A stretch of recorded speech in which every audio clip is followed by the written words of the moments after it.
চুয়াডাঙ্গায় ক্রমেই নামছে তাপমাত্রা, ঘন কুয়াশার চাদরে ঢাকা থাকছে চারপাশ।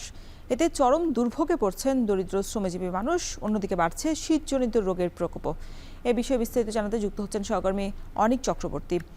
অনেক শীতকালীন রোগ যে হচ্ছে, এখানে হাসপাতালগুলোতে ভিড় কেমন দেখছেন? আরও একটি বিষয় জানতে চাই যে স্বল্প আয়ের মানুষকে কোনো সহায়তা দেওয়া হচ্ছে কিনা প্রশাসনের পক্ষ থেকে।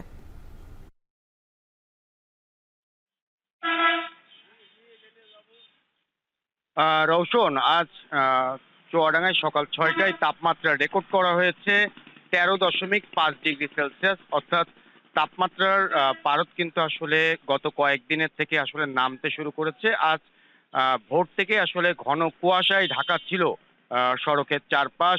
সড়কে যে যানবাহনগুলো চলাচল করছিল সেগুলো কিন্তু আসলে হেডলাইট জ্বালিয়েই আসলে চলাচল করছিল সড়কে। পাশাপাশি এই বেশ কয়েকদিনের তাপমাত্রা নামার কারণে চুয়াডাঙ্গা সদর হাসপাতাল সহ উপজেলার যে ৪টি স্বাস্থ্য কমপ্লেক্স আছে সেখানে কিন্তু আসলে শীতজনিত রোগীর সংখ্যা বাড়ছে।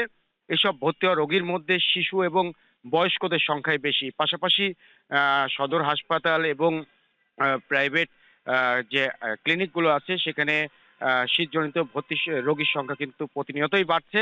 চিকিৎসকদের পক্ষ থেকে যারা হাসপাতালে যারা রোগীরা ভর্তি হচ্ছে তাদেরকে নানাভাবে পরামর্শ দেওয়া হচ্ছে। বিশেষ করে এই সময় কিন্তু শিশুদের প্রতি বাড়তি নজর দেওয়ার পরামর্শ দিচ্ছেন চিকিৎসকরা।